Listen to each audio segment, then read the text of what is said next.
Thank you. Okay, welcome everybody. It is 3 o'clock. Hello to people live and online.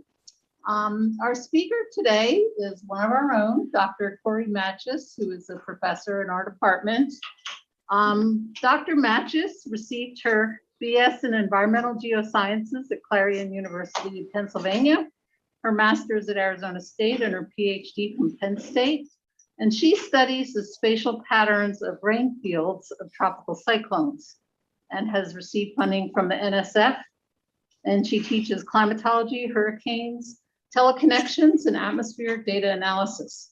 She's won a number of teaching awards, and she has done a tremendous amount of mentoring, including mentoring through of Santa Fe College undergraduates in a program called GEOPATHS. And this is what she's going to be talking about today. Her title is Mentoring Diverse Two-Year College Students in Geoscience Research. And she has several co-authors, one of which is here, Dr. Heidi Lannon. So welcome to Cori, and you can share your screen anytime you're ready. Okay, so you can't see it yet? You're muted. I don't hear you. I can hear her. Yeah, it says that I am We're going to sharing. put you on this right away. Can you hear me, Cori? I can hear you, yeah. You can hear me, but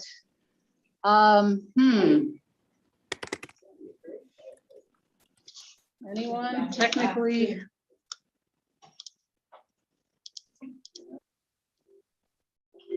Try talking now. Hello?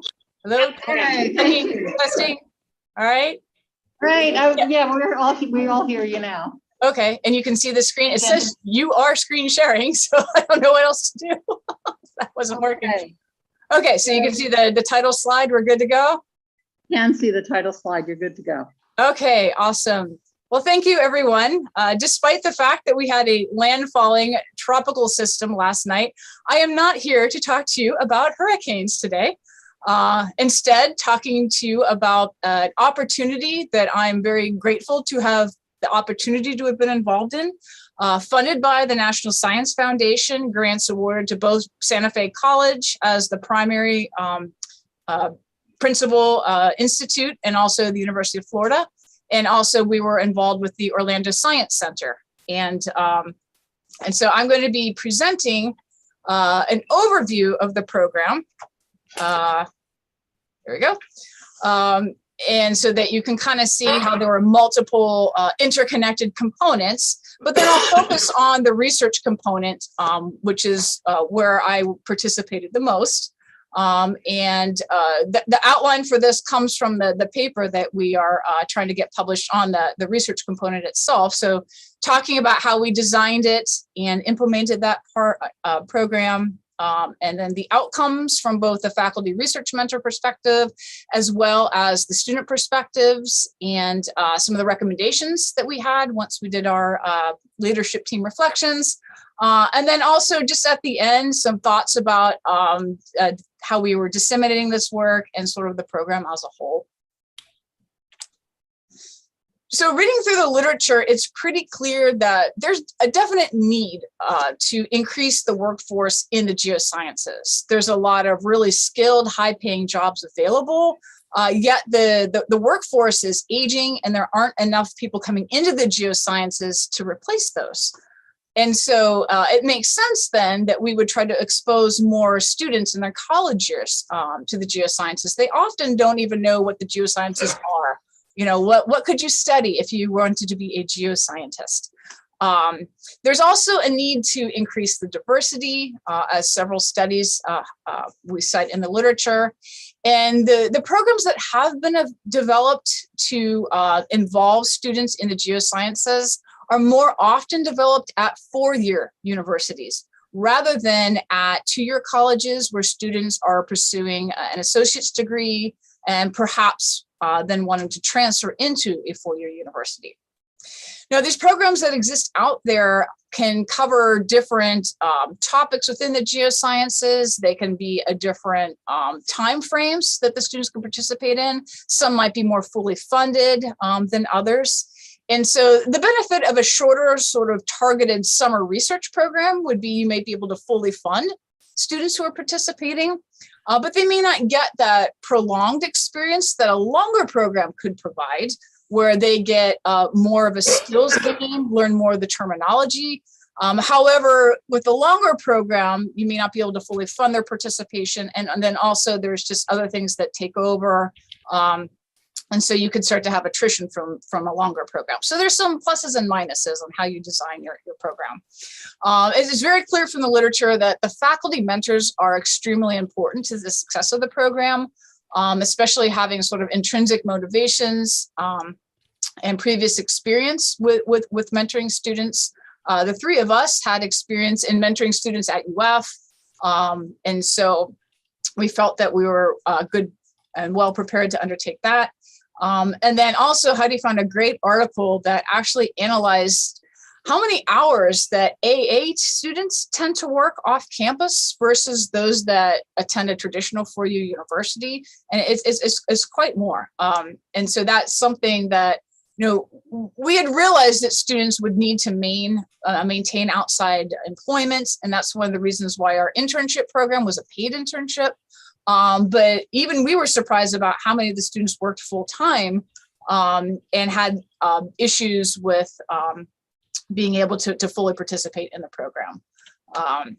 So we designed our program and received funding in 2015, and we had three broad goals. So recruit, retain, and transfer the primarily underrepresented students. And so we defined that as female, ethnic minority, first generation, low income, non-traditional age, which would be over the age of 25, veterans, single parents. And then we also were looking at different experiences, how long they'd been, and how many credits they had accumulated, things like that. And then we also wanted to establish this collaboration amongst Santa Fe College, University of Florida, and the Orlando Science Center. And really try to increase the students' awareness of the geosciences and exposure to different career opportunities in the geosciences. So the overall program design, each cohort of students was in the program for a calendar year. So the first cohort began the program in 2016. So it ran 2016 through 2018. The main part, and then we did get a no-cost extension for an additional year. And the idea is that we had the funding for 6 paid summer internships each year. Although we did want to engage more students if possible, so we plan to accept at least 3 alternate students. And so if somebody wasn't able to take one of the internships, we had more students available. And the idea is that we would be pairing the students with a faculty research mentor. And so we wanted to kind of assure equal numbers so that the students had a teammate to work with, as well as then to meet with the faculty research mentor. And so we started our recruitment activities in August and September, earlier in the fall. Primarily, Heidi was responsible for that. With different activities.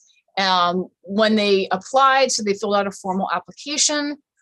Students then had to do an interview, and then the leadership team then selected the students that we'd accept into the program. And then we tended to have a welcome ceremony in December. And then they would begin the program in earnest then in January with the spring semester. In the spring semester, they would take a 3-credit course in physical geography that was taught by Heidi at Santa Fe. And then also she developed a brand new seminar for the GEOPATHS program. They did participate in some of the research related activities during that seminar to kind of help with the time offset, as well as team building activities. And then they were to start their research with the UF faculty members coming to UF at least once a week for an hour meeting. And so the total research commitment was to be about 5 hours in the spring semester. Then we switch over into the summer. And in the summer, the first 6 weeks of summer, the only program activity going on was the continuation of the research with your faculty mentor. Again, the weekly meeting at UF.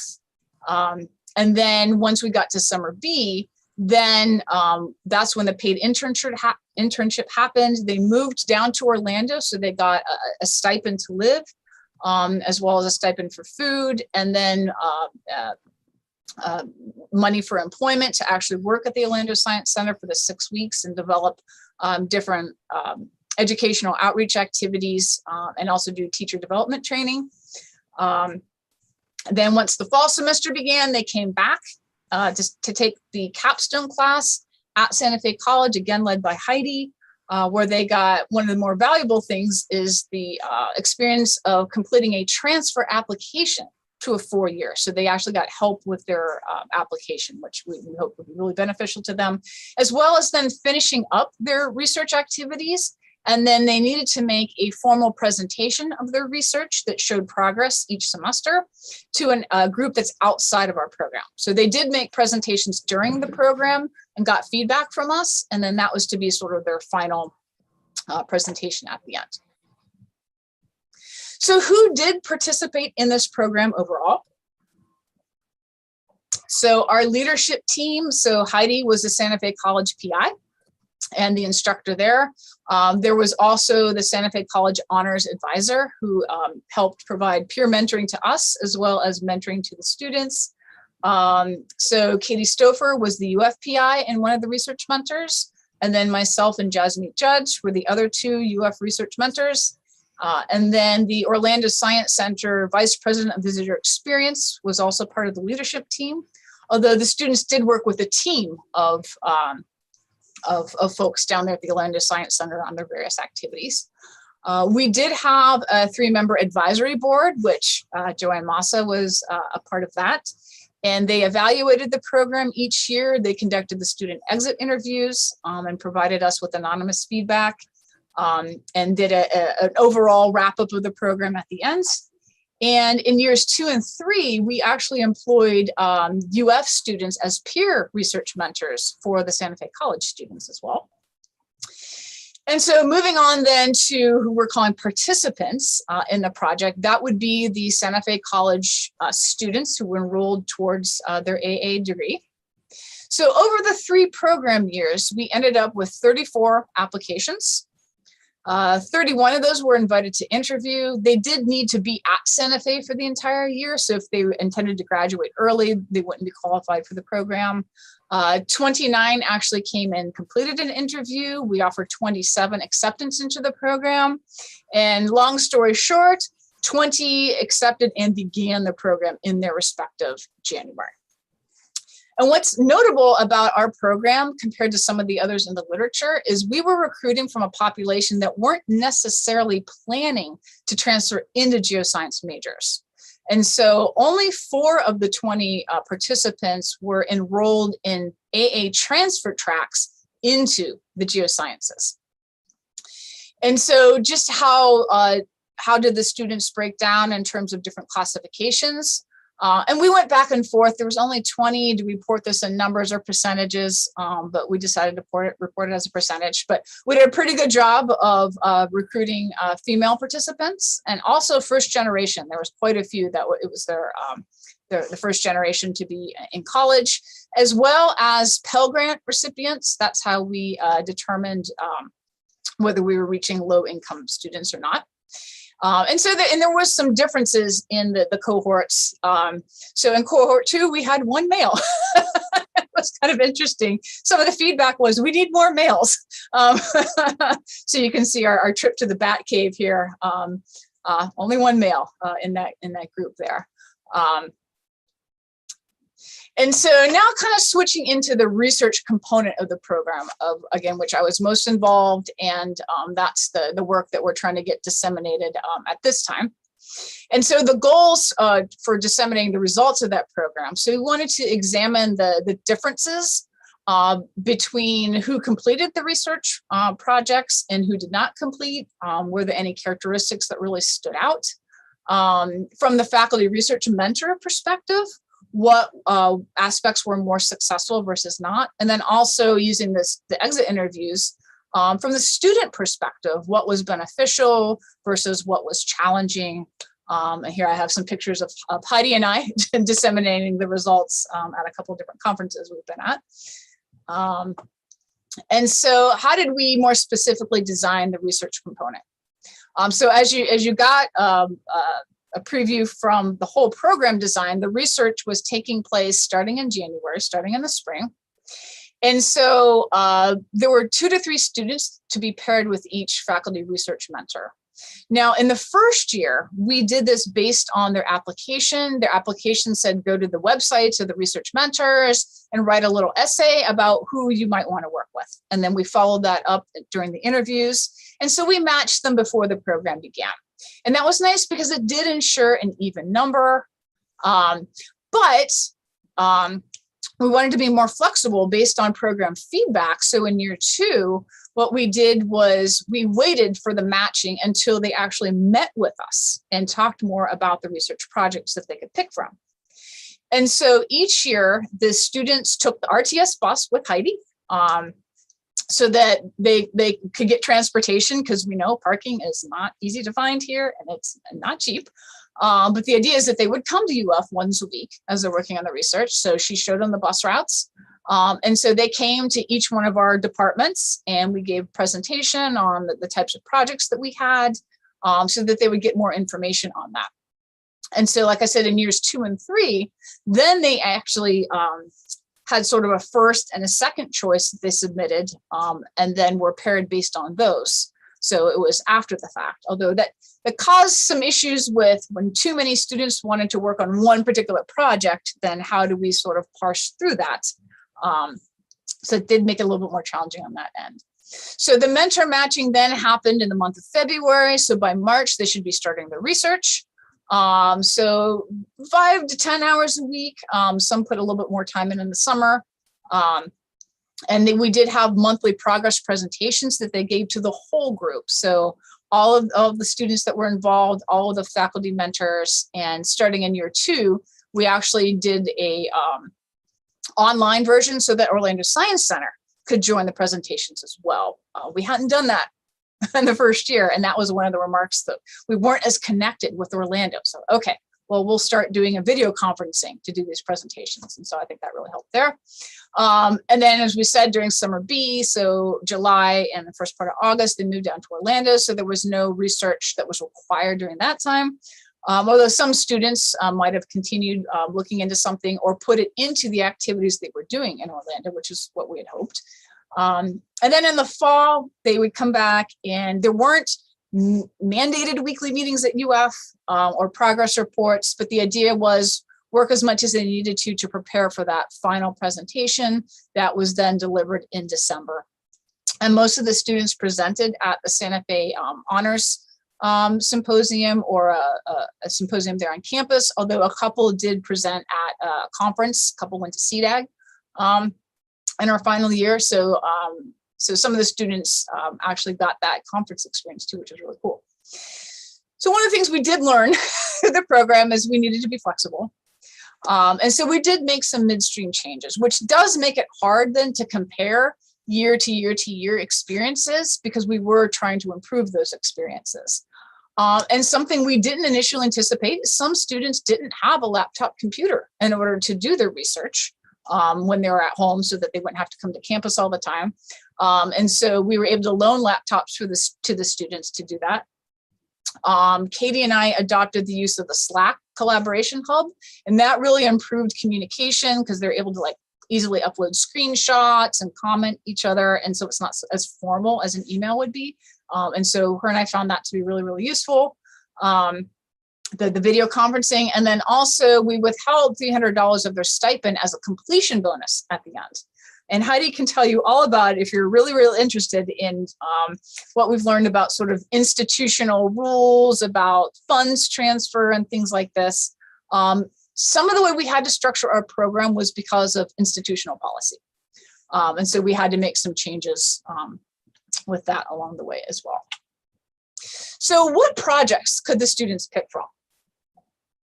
So the 3 research mentors had a lot of flexibility in how we designed the projects. And so we ended up with 3 very different experiences that we could offer the students.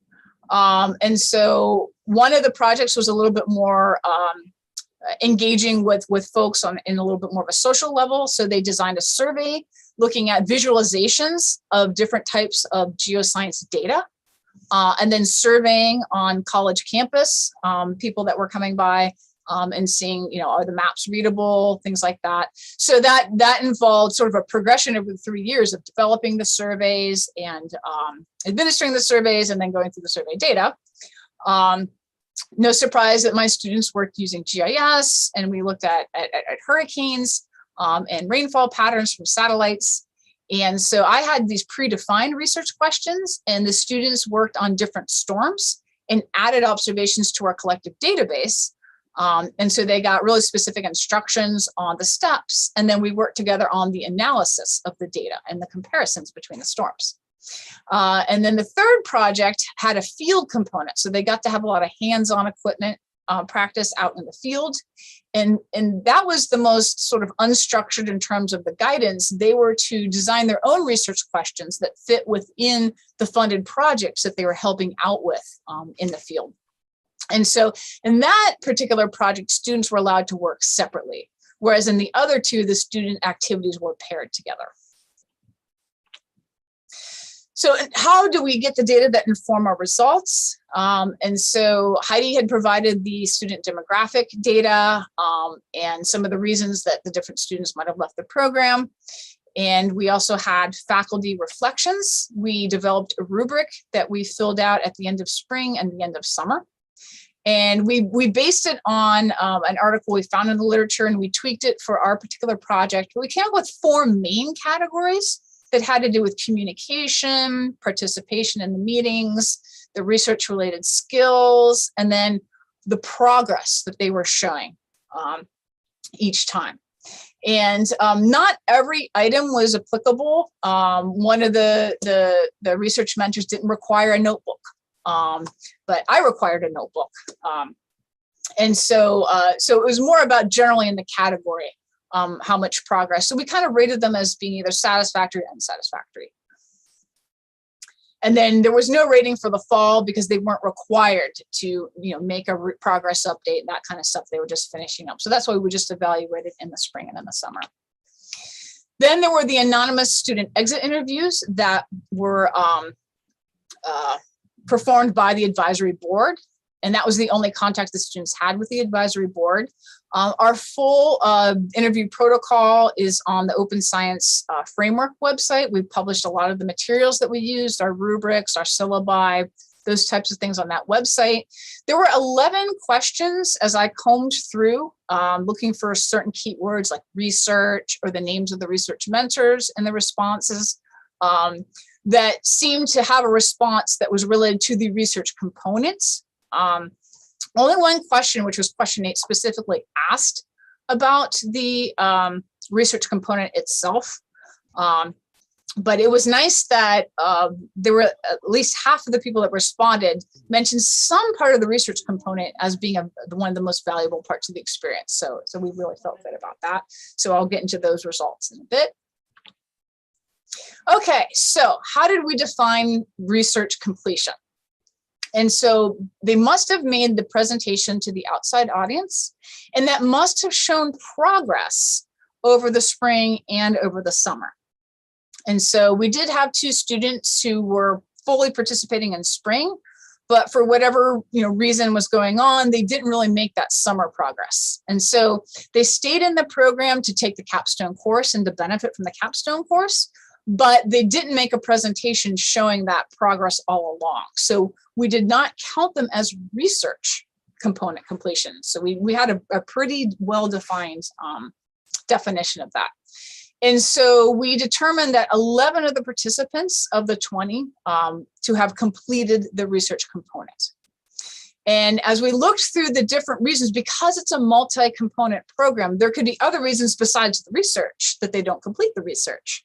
And so 3 of the students who didn't complete, it was for lack of progress on the research, which could be caused by a number of issues that are going on. And then the other 6, it was other program components or personal issues that affected their entire participation in the program overall. And so there, from either, having some issues in the courses, to qualify for the paid internship, you needed to have passed the spring courses and make satisfactory progress in the research. And so that was a big motivator to do well in spring. But then there were different reasons that people weren't able to continue in the program. So by the time we got into the fall course, participation was a little bit lower. And then probably our lowest completion rate then was that first year. And then that's why we made a lot of midstream adjustments to that. So who did complete the research? So again, the 55% overall, about 78% of those that actually remained in the fall course. And it was actually a pretty even split amongst our different categories of students. We did slightly better in a couple of the categories, especially the African-American or Hispanic students. A higher percentage of those completed the research portion. Looking at the overall program versus the research completion. So there are some students that we lost contact with. And so we don't know what happened to them. But of those that we do have information for, so of the original 20, 14 had transferred into a 4-year program. 8 of the research completers did transfer. And a good number of them, especially the research completers, transferred to UF.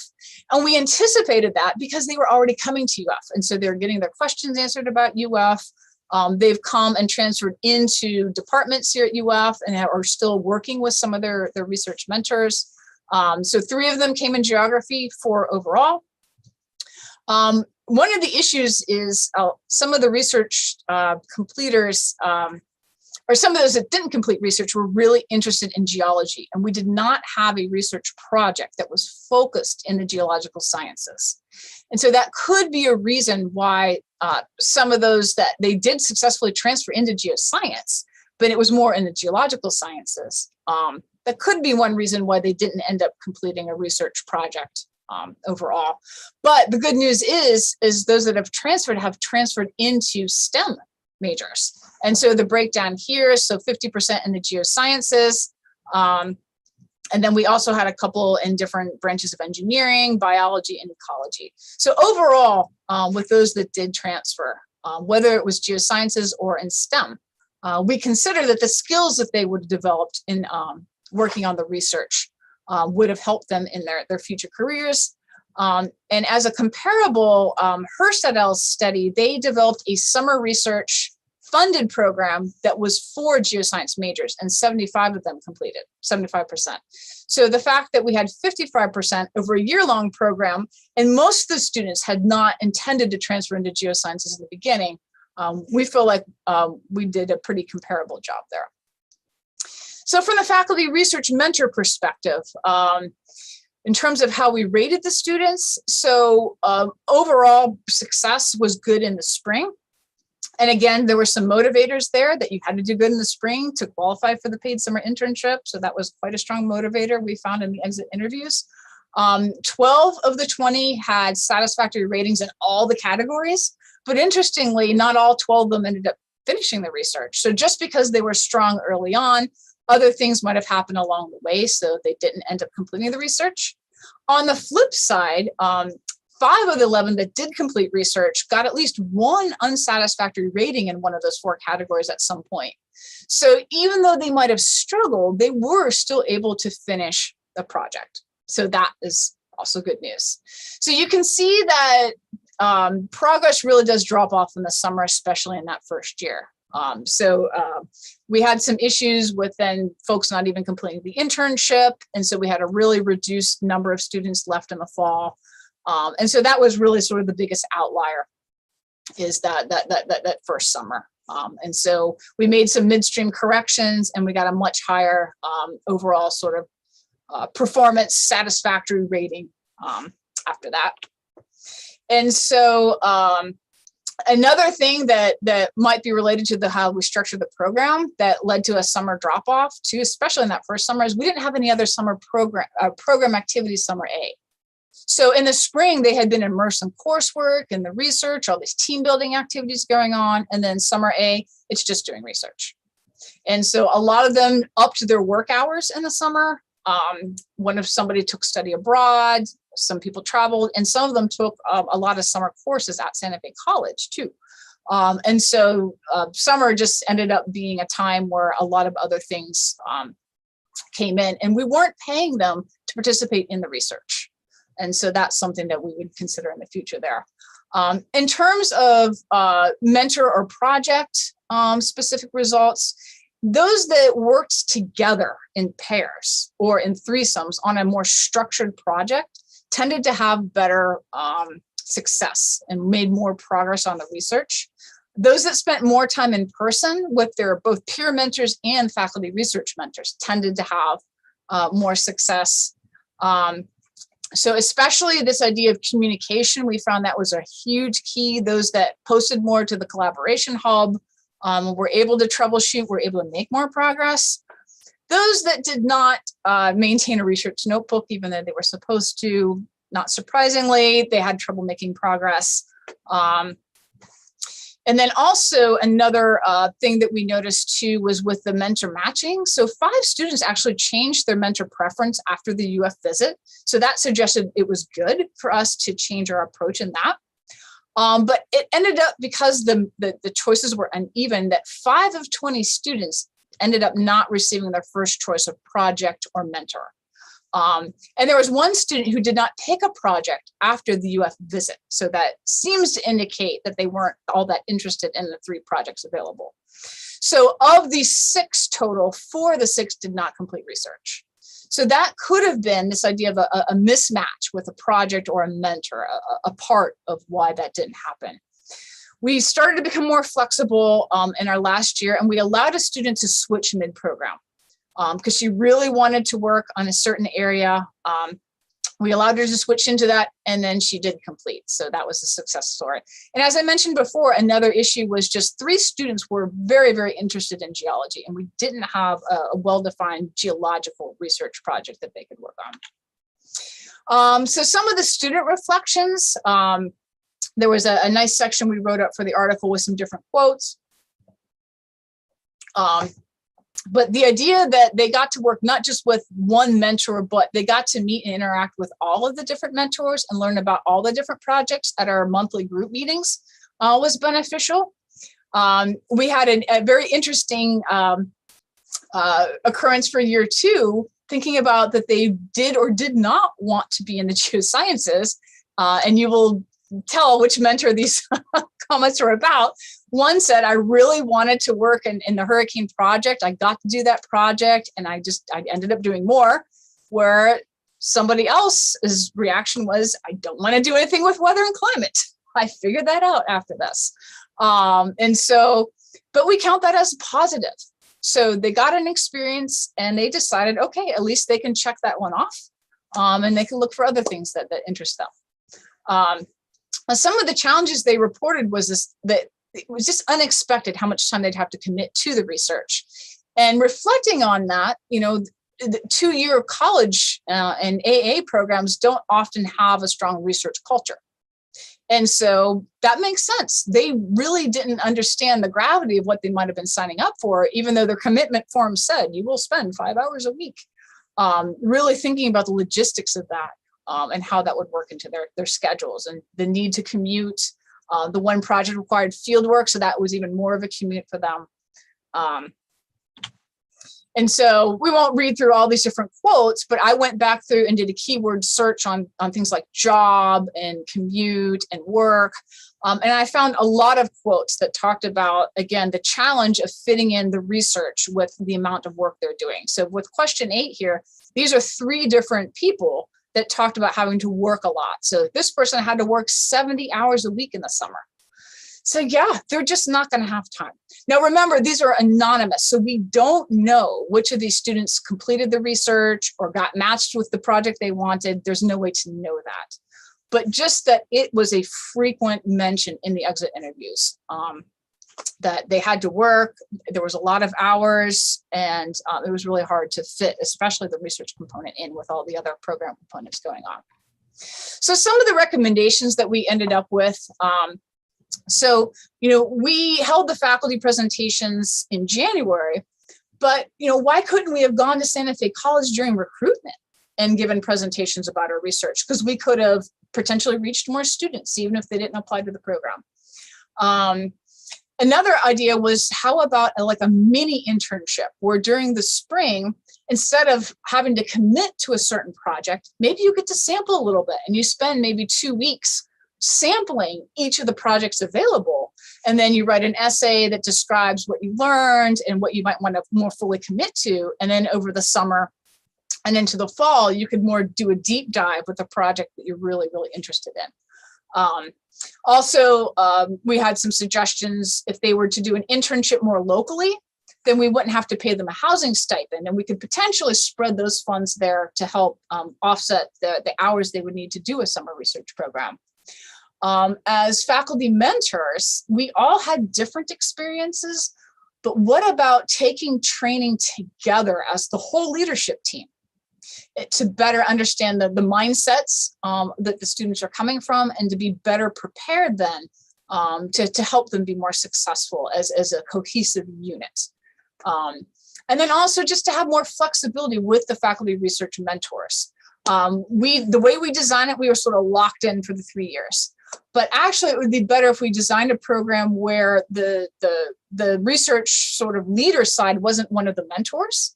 And then the mentors might rotate from year to year so that there would be different projects available. And that might be something that allows a little bit more flexibility overall. And so the research articles that are coming out, so the one that Katie led on the exit interviews themselves actually is published now and has a DOI. Jasmine led the article about the whole program, and so we got some good feedback on that. It's in revision. I led the one on the research, and we submitted it in August 2019. And just because I knew this was going to be for a lot of students out there thinking about publishing your work, it is not always a quick process, but the key is to be persistent. So, we finished up in December 2018. There was a no-cost extension, but it didn't involve the research component as traditionally designed. So we started to write up our manuscript. We submitted it. 4 months later, we get some feedback. We resubmit, and there's radio silence. I'm like going on to the website, right, where you submit the portal and putting in messages. Well, it turns out over the 2 years, there's been 3 different editors. And so nobody was responding to the portal. And Katie asked somebody who knew somebody, and we were trying to figure out who we can get a response from. There's at least 2 different associate editors that have reviewed, and they all have actually the longest comments of everybody. There's been at least 3 different reviewers. So I think there's been 1 person, and she signed her name to her last review to let us know that she's glad that we stuck with it, that has given us positive feedback all along. So we're finally in a accept with minor revision, and we finally, 2 years after the initial submission, we're waiting for feedback on that. But it is a team effort. I would not have been able to write this because this is way outside my comfort zone in writing about weather and climate research. Having that persistence mindset, even with disseminating results, is really important. And just to see the variety of people that were on their staff. So this is not about naming and shaming. It's just about, there were a lot of different people who could have been handling the manuscript. This happens.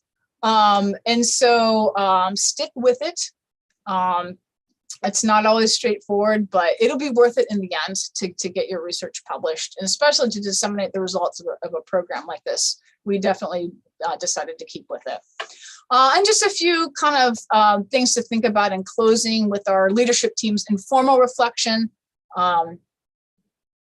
Heidi had developed a really nice presentation about a spectrum of sort of structured and unstructured parts of the program, and formal and informal parts of the program. And some students respond differently to different combinations of those. So I'm a very structured and formal person, not surprising. And so the way I structured my research project was a lot more formal and structured. And so for students that were more in that mindset, it likely benefited them, but maybe students who weren't in that mindset might have benefited from a more unstructured project where they could explore more at their own pace. and as well as some of the other activities that we had in the program as well. Institutional policies, I mean, it constrains how the stipends could be administered. It constrained the questions we were allowed to ask at the interviews, and the way that we could construct the application all had to be approved. And so some of the things that we would have liked to ask about skill sets that could have been better used for matching, we weren't able to do at that interview time. We're not able to draw a concrete conclusion and say, okay, if you were going to design a research program, you should do it like this.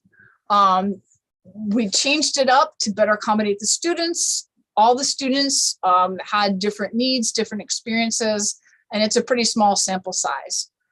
So unfortunately, we weren't able to say, like, here's our one best recommendation. We had a variety of recommendations, which number one is to be flexible. If you really want to meet the student needs and help the students, you got to be flexible. I'm not the most flexible person. So that is something that I learned to reflect on through this process. And this idea of a growth mindset. And, you know, did students enter with a growth mindset? And so that they were able then to overcome obstacles and troubleshoot problems and continue to grow and continue to learn. And students don't always know their own limitations, even when you specifically ask them. A funny story, so by year 3, my presentation actually included screenshots of what they'd be working on. And I sent to the students the Excel spreadsheet that had the database that we were going to add to. And I said, open the spreadsheet, take a look at it. If this is scary, don't pick my project. And I ended up having a student who didn't know how to open Excel. So I thought that I was communicating very clearly. If you don't know how to use Excel, you're going to need to learn. So luckily, again, with the peer mentoring, Heidi was able to help us out with that and come up with a plan. And they took some training in Excel, and then they were able to continue and complete the project. But here I was thinking I was very clear in what we're going to do, but the students didn't always understand the time they're going to have to put into learning that. And so that I needed to check myself with that. And again, some of the examples I've given is the peer mentoring among the leadership team was very important. Invaluable. We talked every other week, if not more frequently, amongst the research mentors. And even through this whole process of writing the articles up, we're still meeting regularly. And it's just been really, really important and really good experience to be part of. And just me reflecting on my own experiences as a student myself. Just wanted to, again, thank my mentors over the past 25 years. And just, I'm working to pay it forward. I tell my students, the best thing you can do to thank somebody is to put it into what you're doing and pay it forward. And, we're all still works in progress, but it was a great to be a part of this program. So I'll go ahead and conclude there. Thank you.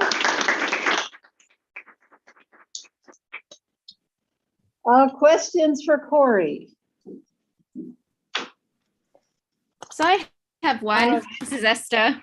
Or maybe two as in the form of one. I'm not sure. I just wanted to clarify, were these students paid a monthly stipend like an REU or not?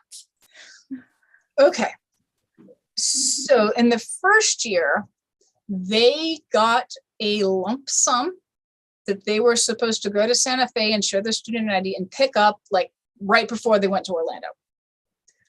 And that caused some issues because not everybody then completed the internship, but they were already paid for it. So Santa Fe allowed us to be a little bit more flexible. And then the other years, and Heidi, correct me if I'm wrong, but they were given their living stipend up front so that they could search for housing with it and put a deposit down. And then they were given a more spread out stipend while they were down there. And then we withheld $300 as a completion bonus at the end as a little enticement for them to actually complete the program as well. So it went differently in the different years. But what they were specifically being paid for was not research with the faculty mentors. It was for their living expenses and food, and then working at the Orlando Science Center, where they developed projects and interacted with the public, and did sort of teacher training materials for K through 12 teachers as well. So not quite like an REU. Yeah, but it sounds fairly similar, including that completion, the last paycheck, as it were, is after completion. The reason I ask is I'm just thinking that, given that, especially, in the community college, some are non-traditional and need to draw a regular income, and that seemingly was a big impediment. Do you know whether there are funding streams that can actually offer competitive salaries for people that are doing these types of research experiences? I don't have a lot of experience with just sort of like, even in REU, I haven't been involved in one of those yet. So, I mean, one of our suggestions was, if we had a lot of the stipend was so that they could live in Orlando, because it was 2 hours away. So there's no way they're going to commute back and forth every day, because they work there every day as like a full-time job. But if we could foster some relationships with local internships, then they wouldn't need to, pay to move somewhere else. And they can also be more part of the community, and they could also, have their family connections, not have to move away for that. And then if we had even the same amount of money, we could actually pay it maybe all over the entire summer, so that they could get some money for participating in the research as well, to help more supplement their income. All right, thanks. Yes, Dr. Cori. So I would like to know, is there a methodology, by the way?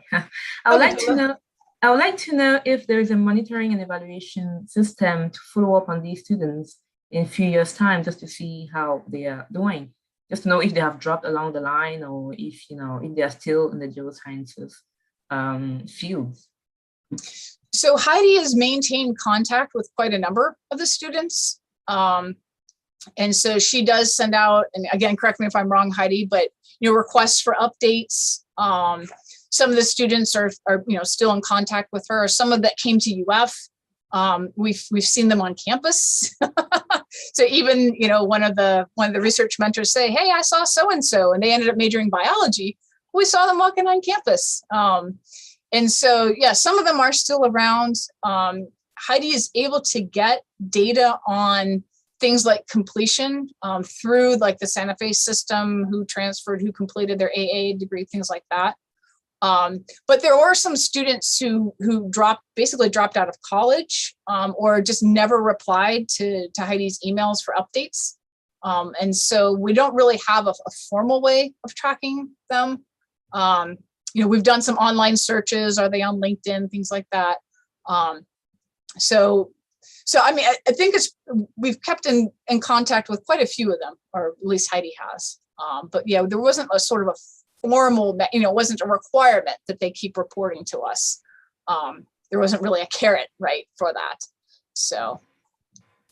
Okay, thank you. But do you think it's necessary to design a formal thing? Do you think it's relevant to your work, or just to have data later in the future? Yeah, it would to track a more long-term trajectory. That it would be more helpful, especially if you have a program that you're able to keep in place for longer, so that you have more and more cohorts of students. And as you make those programmatic changes, are they sort of being more beneficial over time, things like that. I definitely think it could be helpful. It's sort of not my area of expertise in terms of how you could potentially design something and get people to commit to reporting back to. But yeah, I mean, a lot of them, I'd say almost all the students had a really great relationship with Heidi. And so they keep in touch with her. And that is really important part of this too, is just sort of that social interaction too. A lot of the students actually stay in contact with each other. We've learned a group of them went up to see the eclipse a couple of years ago. after the program ended, but they were such good friends that they drove up and saw the eclipse together. So there really was a good sort of team building aspect to it that worked as well. Okay, thank you very much. Okay, questions from the live audience? Megan, you had one earlier? Yeah, Dr. Matyas, this is Megan. So just to be clear, you said that you recruited from a population that they weren't planning on transferring into the geosciences. Is that correct? Yeah, that wasn't a prerequisite, right, to apply. Any major was or planned transfer major, I should say, was welcome. We didn't sort of say, oh, only if you are going to go into geosciences can you apply to our program. So we had quite the range of majors, like exercise science was one of the majors. So yeah, it was quite the range. And I'm just wondering, did you have anybody who wasn't initially like interested in STEM? Did you kind of just pick them out of, or get to pick them off out of their AA major at the community college level? Or was that kind of an outlier that didn't happen? I mean, I only sort of have like sort of the numbers of the different counts. I do recall there was one student, just remembering their interview, it really stuck out. They really weren't sure what they wanted to do. And the way they phrased it is they were looking for an opportunity, but they didn't know what. They didn't know what they wanted to do. So we were like, okay, well, you can have an opportunity with us and you can try this out. And it ended up being somebody that eventually down the road did actually enter a geosciences program. So it actually ended up being a success. Heidi knows who we're talking about. But yeah, so we got students who said, look, I am biology, I am pre-med. And we had at least two students who they were going to be a meteorologist. That was it. Although, so UF doesn't have a meteorology program. So one of them transferred into aerospace engineering. And one of them went to FIU and did more sort of atmospheric stuff down there. So there were some that came in that I want geology or I want meteorology. And then ended up going through to that. So whether our program, helped convince them that that was good for them, it's hard to say, because again, we kept all the exit interviews were anonymous. So it's really hard to match that up. But yeah, I mean, some of them have gone on to biology or ecology and different majors like that. Thank you. Okay. I have a few questions. Oh, wait, Sam does. Okay, go ahead. Sorry.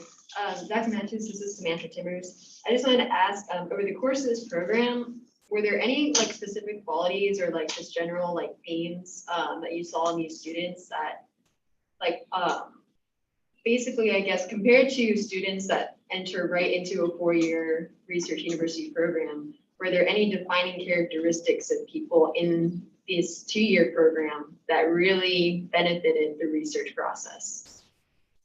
That's a good question. I mean, so I ended up working with 8 of the students, and they were all so different.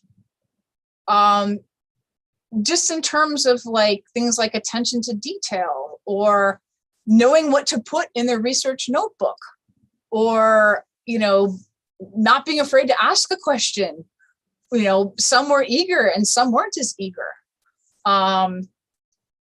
It's just their ability to sort of to troubleshoot and want to persist with something that even though they're struggling. Whereas others were like, all right, well, I'm not liking this so much. And others were like, I want this experience. And maybe it was because they wanted the paid internship, I have to admit. But it's really hard to say there's any sort of one sort of, I don't want to say magic profile of somebody who's going to be successful or different. I mean, for me personally, the students that I had worked with before here at UF, usually they're in my class. So I already had sort of a, working relationship with them, as you will. So they might have come to office hours. They expressed interest in doing research in, weather or climate. And so that connection through taking the class was already there. And this was different because they hadn't had a class with me and they hadn't had a prerequisite, right, in, any kind of weather research. So they took physical geography with Heidi and they got a little bit of GIS exposure there. But that was really could have been their first foray into even just sort of physical geography. So that was something I actually found quite different.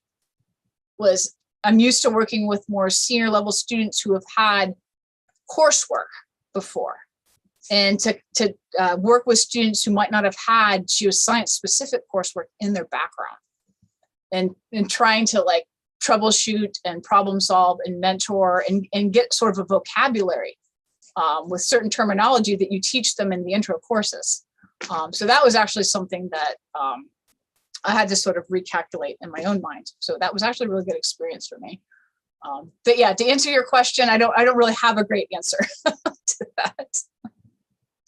Just wondering if there's anything from your like non-traditional background, I suppose, that really lended like to the uniqueness of the program, or had any ideas and stuff like that. So, thank you. Okay, well, one last question from Christopher. Yes, thanks, Dr. Matyas. I really enjoyed your presentation. I'm curious to know more about the Orlando Science Center and what was the feedback, our impression, both from the faculty, mentors, and from the student participants about that component of the program. So the students who ended up going to the internship and completing it, I think generally really valued that experience. Some of them, or at least one person I think said, I learned I didn't want to work with children. But most of them really enjoyed kind of transferring, like designing a project. So they were given a small budget where they could like procure materials and put together like a little science experiment for hands-on at the Science Center. There was the Science on the Sphere. And that's what I had sort of designed my rainfall analysis project with this idea that if they were going to show the results of like a rainfall analysis on the Science on the Sphere, like the hurricanes moving across the globe and producing all this rain and making landfall. And so because I've seen the Science on the Sphere at AMS, American Meteorological Society conferences. And so I've seen one up close and personal, and they show all the weather data and the year's worth of satellite loops and all this kind of cool stuff. And so some of the students were going to get to do some presentation on Science on a Sphere. And so they were going to get exposure to different outreach modalities and activities when they were down there. And so it was just I think overall a very different experience from what they might have been working like a sort of a normal job, where they might have had just more freedom to explore and create. And then also then getting that public interaction as well. So I think most of the students really valued that. So in the beginning, it might have been a little bit more, oh, I want the paid internship, because to a lot of them, the money they got was a large sum of money. But I think at the end, it wasn't so much about that, but they really got an interesting experience, and it really helped them think about the outreach, the types of questions the public might ask you. Because they were there working with the kids in Dr. Dare's lab and, playing with like soil temperature probes and things like that. So it was, I think, a really rewarding experience for them. Thank you. Okay, thank you very much, Cori. I'm going to wrap things up because it's time or past time, almost 4 o'clock. Thanks everyone for we'll see you next week in Colloquium. Our speaker is Dr. Cecilia Suarez, who is going to be talking about anti-racist teaching. So look forward to that.